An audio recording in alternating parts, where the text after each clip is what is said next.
प्रेम से बोलिए श्री सत्यनारायण भगवान की जय। आज के दिन श्री सत्यनारायण भगवान की कथा पढ़ी अथवा सुनी जाती है।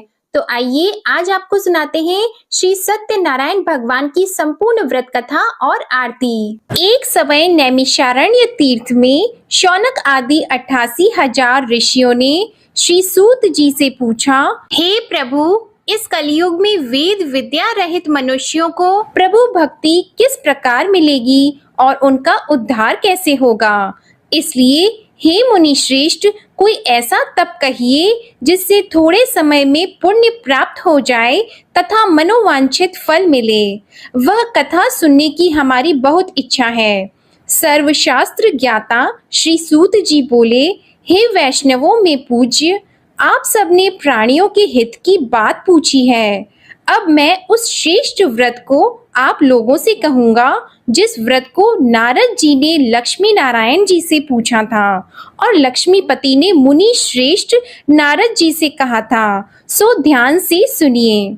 एक समय योगी राज नारद जी दूसरों के हित की इच्छा से अनेक लोकों में घूमते हुए मृत्यु लोक में आ पहुँचे। यहाँ अनेक योनियों में जन्मे हुए प्राय सभी मनुष्यों को अपने कर्मों द्वारा अनेकों दुखों से पीड़ित देखकर सोचा, किस यत्न के करने से निश्चय ही प्राणियों के दुखों का नाश हो सकेगा।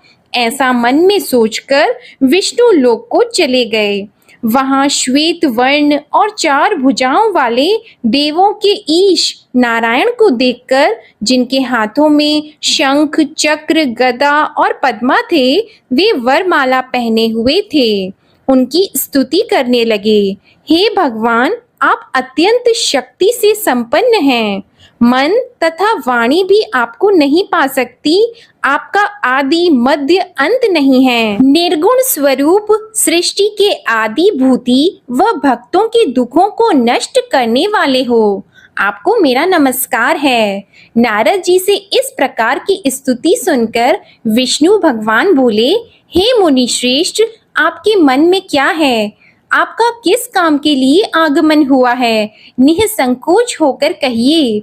तब नारद मुनि बोले, मृत्यु लोक में सब मनुष्य जो अनेक योनियों में पैदा हुए हैं, अपने अपने कर्मों के द्वारा अनेक प्रकार के दुखों से दुखी हो रहे हैं। हे नाथ, मुझ पर दया रखते हो तो बताइए कि उन मनुष्यों के सब दुख थोड़े से ही प्रयत्न से कैसे दूर हो सकते हैं। हे नारद, मनुष्यों की भलाई के लिए तुमने बहुत अच्छी बात पूछी है। जिस काम के करने से मनुष्य मोह से छूट जाता है, वह मैं कहता हूँ, सुनो। बहुत पुण्य देने वाला स्वर्ग तथा मृत्यु लोक दोनों में दुर्लभ एक उत्तम व्रत है।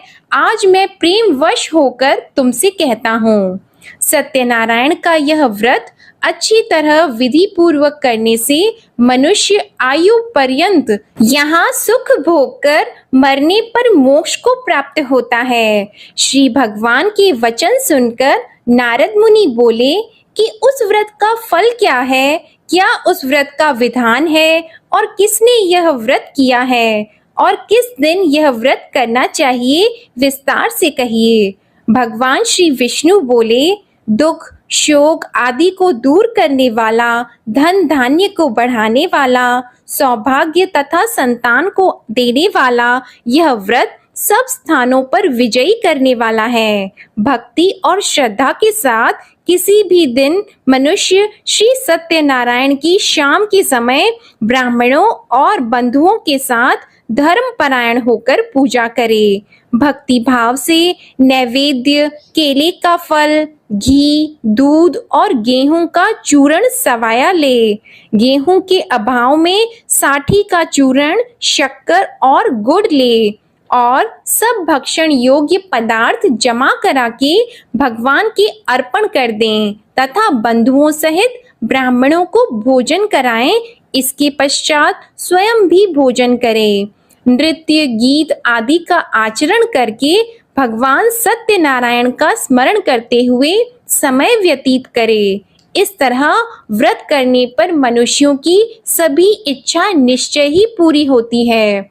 विशेषकर कली काल में भूमि पर यही मोक्ष का सरल उपाय है। इसके प्रसंग में सूत जी बोले, हे ऋषियों, जिसने पहले समय में इस व्रत को किया है उसका इतिहास कहता हूँ, ध्यान से सुनो। सुंदर काशीपुरी नगरी में एक अत्यंत निर्धन ब्राह्मण रहता था। वह भूख और प्यास से बेचैन हुआ नित्य पृथ्वी पर घूमता था। ब्राह्मणों से प्रेम करने वाले भगवान ने ब्राह्मण को दुखी देखकर बूढ़े ब्राह्मण का रूप धर के उसके पास जाकर आदर के साथ पूछा, हे विप्र, नित्य दुखी हुआ पृथ्वी पर क्यों घूमते हो? हे श्रेष्ठ ब्राह्मण, यह सब मुझसे कहो, मैं सुनना चाहता हूँ। ब्राह्मण बोला, मैं निर्धन ब्राह्मण हूँ, भिक्षा के लिए पृथ्वी पर फिरता हूँ। हे भगवान, यदि आप इसका उपाय जानते हो तो कृपा करके कहो। वृद्ध ब्राह्मण बोला कि सत्यनारायण भगवान मन वांछित फल देने वाले हैं, इसलिए हे ब्राह्मण, तू उनका पूजन कर, जिसके करने से मनुष्य सब दुखों से मुक्त होता है। ब्राह्मण को व्रत का सारा विधान बताकर बूढ़े ब्राह्मण का रूप धारण करने वाले सत्यनारायण भगवान अंतर्ध्यान हो गए। जिस व्रत को वृद्ध ब्राह्मण ने बताया है, मैं उसको करूंगा, यह निश्चय करने पर उसे रात में नींद भी नहीं आई। वह सवेरे उठकर सत्यनारायण के व्रत का निश्चय करके भिक्षा के लिए चला गया। उस दिन उसको भिक्षा में बहुत धन मिला, जिससे बंधु बांधवों के साथ उसने सत्यनारायण जी का व्रत किया। इसके करने से वह ब्राह्मण सब दुखों से छूटकर अनेक प्रकार की संपत्तियों से युक्त हो गया। उस समय से वह ब्राह्मण हर मास व्रत करने लगा। इस तरह सत्यनारायण भगवान के व्रत को जो करेगा वह सब पापों से छूटकर मोक्ष को प्राप्त होगा। आगे जो पृथ्वी पर सत्यनारायण का व्रत करेगा वह मनुष्य सब दुखों से छूट जाएगा। सूत जी ऋषियों से बोले कि इस तरह नारद जी ने नारायण का कहा हुआ यह व्रत मैंने तुमसे कहा। हे विप्रो, मैं अब और क्या कहूँ? तब ऋषि बोले, हे मुनीश्वर, संसार में इस ब्राह्मण से सुनकर किस किसने इस व्रत को किया, हम वह सब भी सुनना चाहते हैं। इसके लिए हमारे मन में बहुत श्रद्धा है। सूत जी बोले, हे मुनियों, जिसने इस व्रत को किया है वह सब सुनो। एक समय एक ब्राह्मण धन और ऐश्वर्य के अनुसार बंधु बांधवों के साथ व्रत करने को तैयार हुआ। उसी समय एक लकड़ी बेचने वाला बूढ़ा आदमी आया और बाहर लकड़ियों को रखकर ब्राह्मण के मकान में गया। प्यास से दुखी लकड़हारा उनको व्रत करते देखकर ब्राह्मण को नमस्कार करके कहने लगा कि आप यह क्या कर रहे हैं और इसके करने से क्या फल मिलता है, कृपा करके मुझसे कहिए। ब्राह्मण ने कहा, सब मनोकामनाओं को पूरा करने वाला यह सत्यनारायण भगवान का व्रत है। इसकी ही कृपा से मेरे यहाँ धन धान्य आदि की वृद्धि हुई है। ब्राह्मण से इस व्रत के बारे में जानकर लकड़हारा बहुत प्रसन्न हुआ। चरण अमृत लेकर और प्रसाद खाने के बाद अपने घर को गया। लकड़हारे ने अपने मन में इस प्रकार का संकल्प किया कि आज गांव में लकड़ी बेचने से जो धन मिलेगा उसी से सत्यनारायण देव का उत्तम व्रत करूंगा। यह मन में विचार करके वह बूढ़ा आदमी लकड़ियां अपने सिर पर रखकर जिस नगर में धनवान लोग रहते थे वह ऐसे सुंदर नगर में गया। उस दिन वहां पर उसे उन लकड़ियों का दाम पहले दिनों से चौगुना मिला। तब वह बूढ़ा लकड़हारा दाम लेकर और अति प्रसन्न होकर पक्के केले की फली, शक्कर, घी, दूध, दही और गेहूं का चूर्ण इत्यादि सत्यनारायण भगवान के व्रत की कुल सामग्रियों को लेकर अपने घर गया। फिर उसने अपने भाइयों को बुलाकर विधि के साथ भगवान जी का पूजन और व्रत किया। उस व्रत के प्रभाव से वह बूढ़ा लकड़हारा धन, पुत्र आदि से युक्त हुआ और संसार के समस्त सुख भोग कर वैकुंठ को चला गया। श्री सूत जी बोलते हैं कि हे श्रेष्ठ मुनियों, अब आगे की कथा कहता हूँ, सुनो। पहले समय में उल्का मुख नाम का एक बुद्धिमान राजा था। वह सत्य वक्ता और जितेंद्रिय था। प्रतिदिन देव स्थानों पर जाता तथा गरीबों को धन देकर उनके कष्ट दूर करता था। उसकी पत्नी कमल की समान मुख वाली और सती साध्वी थी। भद्रशीला नदी के तट पर उन दोनों ने श्री सत्यनारायण भगवान का व्रत किया। उस समय में वहां एक साधु वैश्य आया। उसके पास व्यापार के लिए बहुत सा धन था। वह नाव को किनारे पर ठहराकर राजा के पास आ गया और राजा को व्रत करते हुए देखकर विनय के साथ पूछने लगा, हे राजन, भक्ति युक्त चित्त से यह आप क्या कर रहे हैं? मेरी सुनने की इच्छा है, सो आप यह मुझे बताइए। राजा बोला, हे साधु, अपने बांधवों के साथ पुत्र आदि की प्राप्ति के लिए महाशक्तिवान सत्यनारायण भगवान का व्रत व पूजन किया जा रहा है। राजा के वचन सुनकर साधु आदर से बोला, हे राजन, मुझसे इसका सब विधान कहो। मैं भी आपके कथन अनुसार इस व्रत को करूंगा। मेरे भी कोई संतान नहीं है और इससे निश्चय ही हो जाएगी। राजा से सब विधान सुनकर व्यापार से निवृत्त हो वह आनंद के साथ घर गया। साधु ने अपनी स्त्री से संतान देने वाले उस व्रत का समाचार सुनाया और कहा कि जब मेरे संतान होगी तब मैं इस व्रत को करूंगा। साधु ने ऐसे वचन अपनी स्त्री लीलावती से कहे। एक दिन उसकी स्त्री लीलावती पति के साथ आनंदित होकर सांसारिक धर्म में प्रवृत्त होकर सत्यनारायण भगवान की कृपा से गर्भवती हो गई तथा 10वें महीने में उसके एक सुंदर कन्या का जन्म हुआ। दिनों दिन वह इस तरह बढ़ने लगी जैसे शुक्ल पक्ष का चंद्रमा बढ़ता है। कन्या का नाम कलावती रखा गया। तब लीलावती ने मीठे शब्दों में अपने पति से कहा कि जो आपने संकल्प किया था, भगवान का व्रत करूंगा, अब आप उसे करिए। साधु बोला, हे प्रिय, इसके विवाह पर करूंगा। इस प्रकार अपनी पत्नी को आश्वासन देकर वह नगर को गया। कलावती पितृगृह में वृद्धि को प्राप्त हो गई।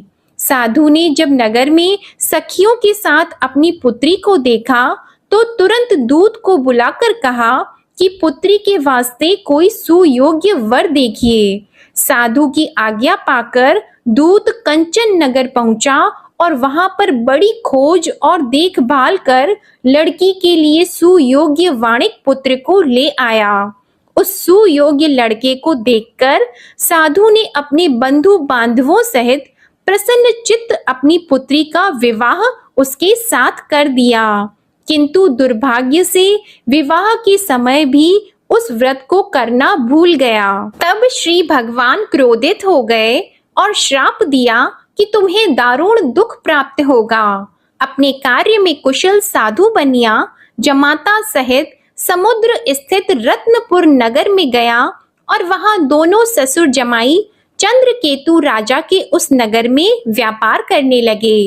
एक रोज भगवान सत्यनारायण की माया से प्रेरित कोई चोर राजा का धन चुराकर भागा जा रहा था, किंतु राजा के दूतों को आता देखकर चोर ने घबराकर भागते हुए राजा के धन को वहीं चुपचाप रख दिया जहां वो ससुर जमाई ठहरे हुए थे।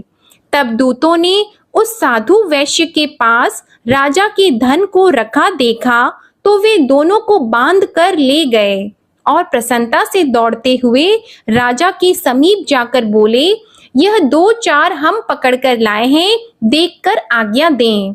तब राजा की आज्ञा से उनको कठोर कारावास में डाल दिया और उनका सब धन छीन लिया। सत्यनारायण भगवान के श्राप द्वारा उनकी पत्नी भी घर पर बहुत दुखी हुई और घर पर जो धन रखा था चोर चुरा कर ले गए। शारीरिक व मानसिक पीड़ा तथा भूख प्यास से अति दुखित होकर अन्न की चिंता में कलावती एक ब्राह्मण के घर गई। वहां उसने सत्यनारायण भगवान का व्रत होते देखा, फिर कथा सुनी तथा प्रसाद ग्रहण करके रात को घर आई। माता ने कलावती से कहा, हे पुत्री, अब तक कहाँ रह गई थी, वह तेरे मन में क्या है? कलावती बोली, हे माता, मैंने एक ब्राह्मण के घर श्री सत्यनारायण भगवान का व्रत देखा है। कन्या के वचन सुनकर लीलावती भगवान के पूजन की तैयारी करने लगी। लीलावती ने परिवार और बंधुओं सहित श्री सत्यनारायण भगवान का पूजन किया और वर मांगा कि मेरे पति और दामाद शीघ्र आ जाएं। साथ ही प्रार्थना की कि हम सबका अपराध क्षमा करो। सत्यनारायण भगवान इस व्रत से संतुष्ट हो गए और राजा चंद्रकेतु को स्वप्न में दर्शन देकर कहा, हे राजन, दोनों वैश्यों को प्रातः ही छोड़ दो और सब धन जो तुमने ग्रहण किया है वह दे दो, नहीं तो मैं तेरा धन, राज्य, पुत्र आदि सब नष्ट कर दूंगा। राजा से ऐसे वचन कहकर भगवान अंतर्ध्यान हो गए। प्रातःकाल राजा चंद्रकेतु ने सभा में अपना स्वप्न सुनाया। फिर दोनों वाणिक पुत्रों को कैद से मुक्त कर सभा में बुलाया। दोनों ने आते ही राजा को नमस्कार किया। राजा मीठे वचनों से बोले, हे महानुभावों, भावी वश ऐसा कठिन दुख प्राप्त हुआ है, अब तुम्हें कोई भय नहीं। ऐसा कहकर राजा ने उनको नए नए वस्त्र आभूषण पहनाए तथा उनका जितना धन लिया था उससे दुगुना धन देकर आदर सहित विदा कर दिया। दोनों वैश्य अपने घर को चले गए। सूत जी बोले, वैश्य ने मंगलाचार करके यात्रा आरंभ की और अपने नगर को चला। उनके थोड़ी दूर निकलने पर दंडी वेशधारी सत्यनारायण भगवान ने उनसे पूछा, हे साधु, तेरी नाव में क्या है?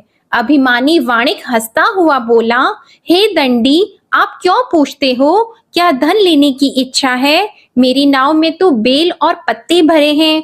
वैश्य का कठोर वचन सुनकर भगवान ने कहा, तुम्हारा वचन सत्य हो। दंडी ऐसा कहकर वहां से दूर चले गए और कुछ दूर जाकर समुद्र के किनारे बैठ गए।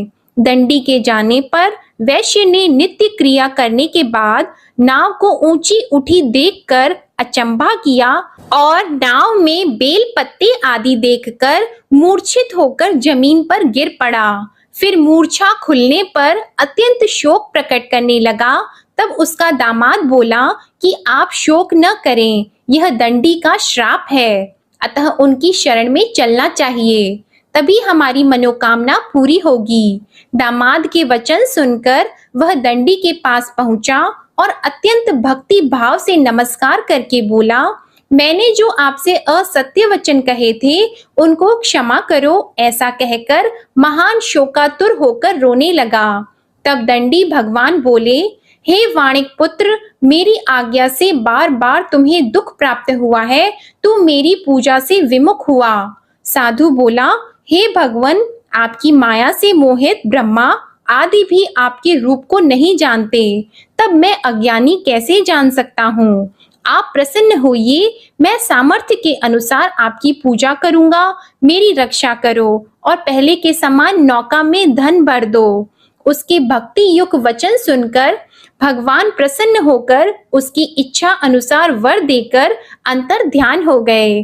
तब उन्होंने नाव पर आकर देखा कि नाव धन से परिपूर्ण है, फिर भी वह भगवान सत्यनारायण का पूजन कर साथियों सहित अपने नगर को चला।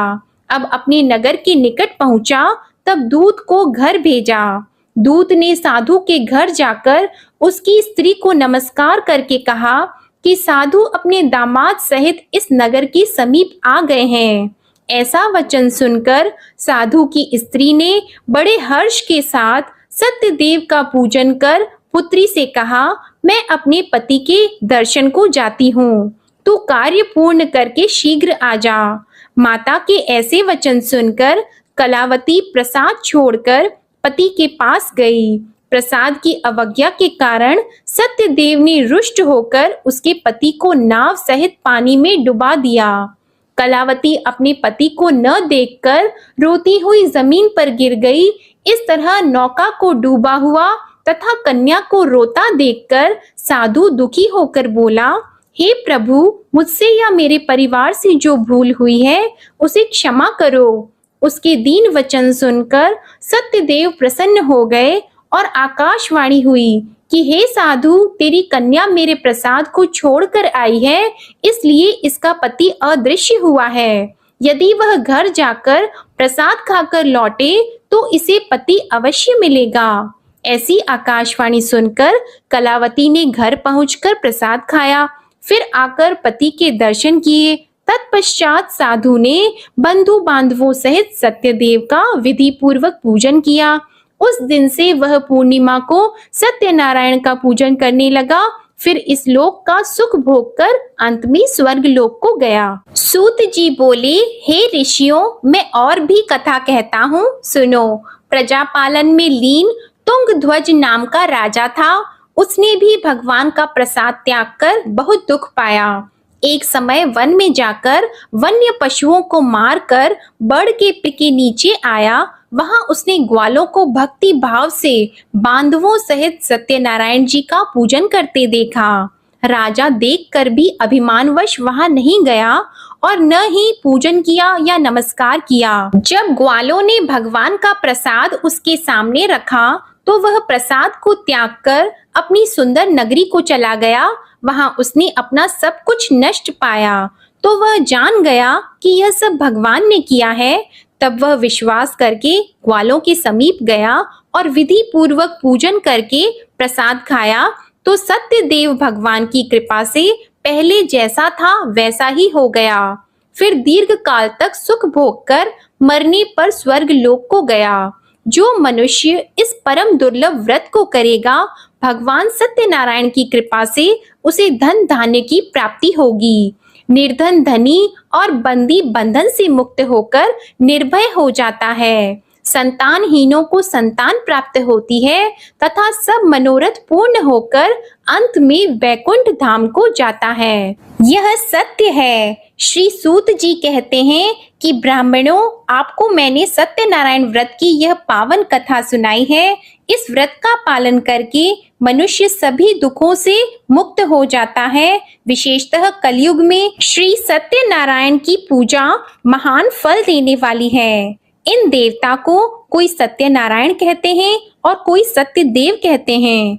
अनेक रूपों में श्री सत्यनारायण भगवान सभी के मनोरथों को पूर्ण करते हैं। ये सनातन सत्यदेव कलयुग में सत्य व्रत के रूप में अवतरित होंगे। हे श्रेष्ठ मुनियों, जो मनुष्य नित्य इसका पठन व श्रवण करता है, श्री सत्यनारायण भगवान की कृपा से उसके सभी पाप नष्ट हो जाते हैं। प्रेम से बोलो श्री सत्यनारायण भगवान की जय। श्री सत्यनारायण संपूर्ण व्रत कथा समाप्त। अब आप सुनिए श्री सत्यनारायण भगवान की आरती। जय लक्ष्मी रमणा स्वामी, जय लक्ष्मी रमणा। सत्यनारायण स्वामी, सत्यनारायण स्वामी, जनपातक हरणा। जय लक्ष्मी रमणा। रत्न जड़ित सिंहासन, अद्भुत छवि राजे स्वामी, अद्भुत छवि राजे। नारद करत निराजन, नारद करत निराजन, घंटावन बाजे। जय लक्ष्मी रमणा। प्रगट भई कलि कारण, द्विज को दरस दियो स्वामी, द्विज को दरस दियो। बूढ़ो ब्राह्मण बनकर, बूढ़ो ब्राह्मण बनकर, कंचन महल कियो। जय लक्ष्मी रमणा। दुर्बल भील कठारो, जिन पर कृपा करी, जिन पर कृपा करी। चंद्रचूड़ एक राजा, चंद्रचूड़ एक राजा, तिनकी विपत्ति हरी। जय लक्ष्मी रमणा। वैश्य मनोरथ पायो, श्रद्धा तज दीन्ही स्वामी, श्रद्धा तज दीन्ही। सो फल भोग्यो प्रभु जी, फिर स्तुति कीन्ही। जय लक्ष्मी रमणा।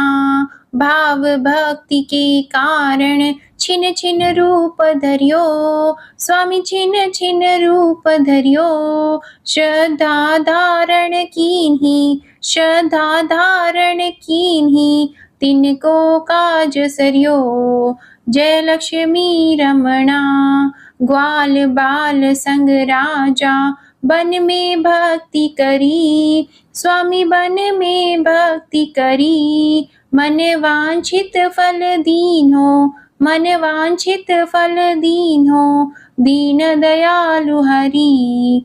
जय लक्ष्मी रमणा, चढ़त प्रसाद सवायो, कदली फल मेवा, स्वामी कदली फल मेवा। धूप दीप तुलसी से, धूप दीप तुलसी से, राजी सत्य देवा। जय लक्ष्मी रमणा, सत्यनारायण जी की आरती जो कोई नर गावे, स्वामी जो कोई नर गावे। तन मन सुख संपत्ति, तन मन सुख संपत्ति, मन वांछित फल पावे। जय लक्ष्मी रमणा, बोलो जय लक्ष्मी रमणा। प्रेम से बोलिए श्री सत्यनारायण भगवान की जय हो। जो भी भक्तजन आज के दिन वैशाख पूर्णिमा की कथा सुनना चाहते हैं तो उसकी वीडियो भी हमारे चैनल पर अपलोडेड है, आप एक बार उस कथा को भी जरूर सुनिएगा। प्रेम से बोलिए श्री सत्यनारायण भगवान की जय। इसी के साथ आपको ये कथा अच्छी लगी हो तो वीडियो को लाइक करिएगा, शेयर करिएगा, कमेंट में श्री सत्यनारायण भगवान की जय लिखिएगा और चैनल को भी सब्सक्राइब करिएगा। इसी के साथ आप हमारे चैनल पर जेठ पूर्णिमा की कथा और वट सावित्री व्रत की कथा भी जरूर सुनिएगा। प्रेम से बोलिए भगवान श्री सत्यनारायण की जय।